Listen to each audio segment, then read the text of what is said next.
Alright, let's take your power of telepathy to the next level with the Mind Extreme. If you're already familiar with the Mind, this sequel game will use all the mechanics you already know from the original, but will split your focus in two.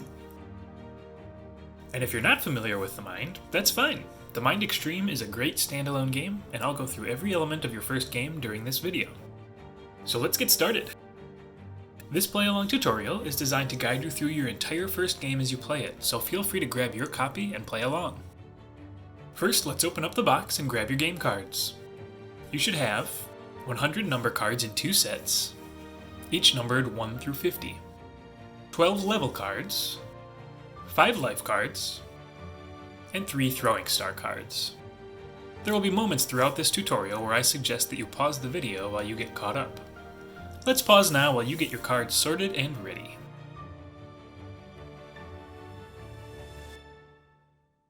Now to get set up for your first attempt at the Mind Extreme. First, refer to this chart in your rulebook, which will tell you, based on how many players you have, how many levels you'll need to pass in order to win the game, as well as your number of starting lives and starting throwing stars.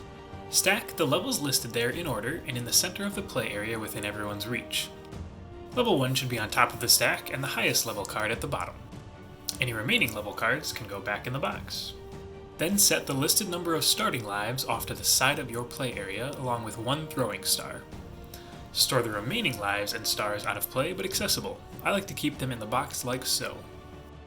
And lastly, shuffle the 100 number cards and place the deck nearby. Well, that's it for setup, so pause again here while you get your game set up as shown. Alright, let's get playing. The Mind Extreme is a game of connecting with your fellow players in order to play cards in order. Unlike the Mind Originals deck numbered 1 through 100, Extreme contains 2 50-card sets, each numbered 1 through 50, which will be shuffled into a single 100-card deck. Each level, your hand size will increase, and when the level begins, it's up to you and your fellow players to play the cards in your hands in order. The white cards must be played in ascending order, and the red cards in descending. However, you'll have to play your cards without communicating in any way with your fellow players. No talking, no hand signs, no under-the-table Morse code messages, and no agreeing ahead of time to finish one stack before you start working on the other. Although the rules for Extreme still don't mention anything about stressed-out eyebrow raising, so I say that's still on the table. Instead, you'll need to get a sense for one another's tendencies. There's no turn-taking in this game, so when you think it's the right time to play your 21 card, well, go for it. But each mistake will cost the team a life, and your goal is to make it through the final level with lives remaining. So let's get to it with level 1. Each of your levels will begin the same way. First, deal each player a number of cards matching the current level number, so you can deal everyone 1 card now. Take a look at your card.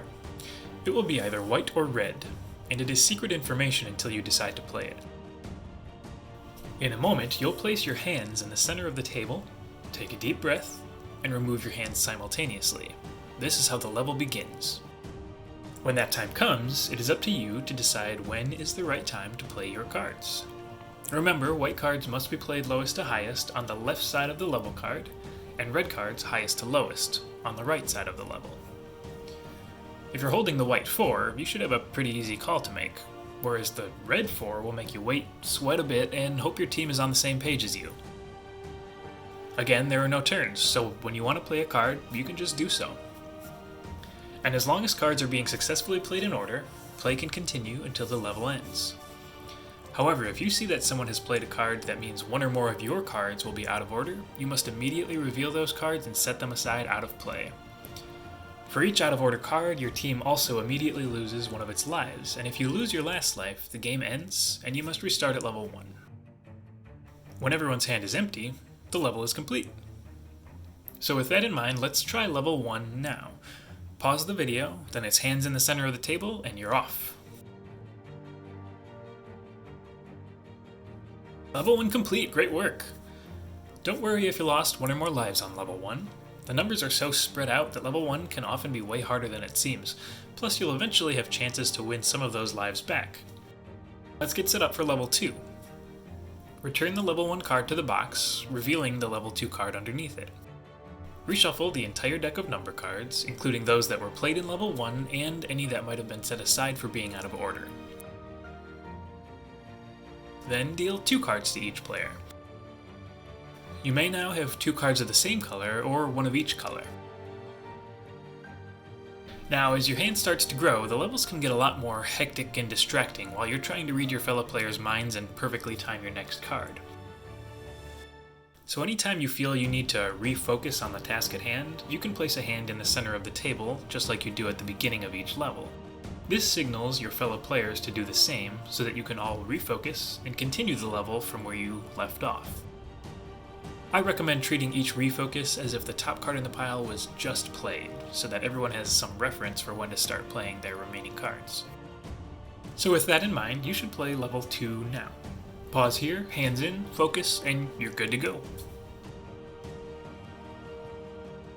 Okay, now depending on how in sync your group is already, you may have lost some or all of your lives. But because this is a learning game, let's keep at least one life as we prepare to move into level 3. The first thing you'll need to do for surviving level 2 is collect the reward. Levels 2, 3, 5, 6, 8, and 9 will each show a reward in the bottom right corner of their level card. In the case of level 2, that reward is a throwing star, so take 1 throwing star card from out of play and add it to your supply. Speaking of throwing stars, we should talk about how to use them. When the group unanimously agrees to use a throwing star, each player will immediately get to discard 1 card in their hand from play. That card must either be your lowest white or your highest red.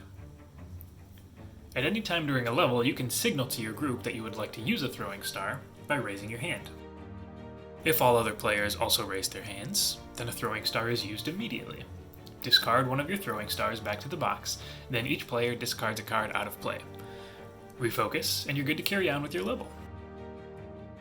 When's a good time to use a throwing star? Well, frankly, whenever you think it will help the group you're playing with.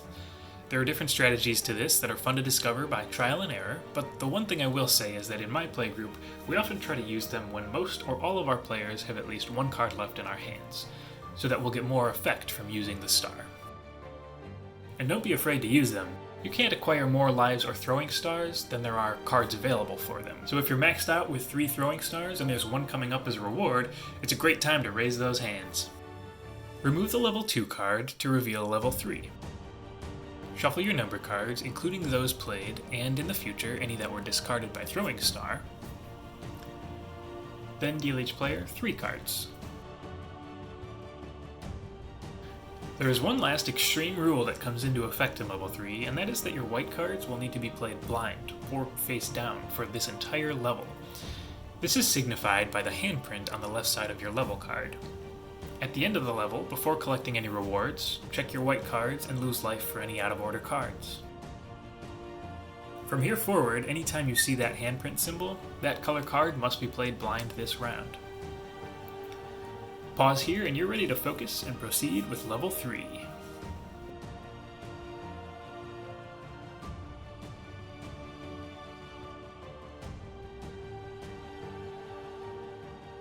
Well, you're all set to keep on pushing through those levels. If you run out of lives, that just means it's time to shuffle up and start fresh at level 1, getting more connected with your group every time you restart. And don't get discouraged. The Mind Original was already tough, and this is an even more extreme version of it, so you can expect to need to restart a number of times. For now, thank you for joining me for this play-along tutorial. You can find more like it here, and we'll see you next time.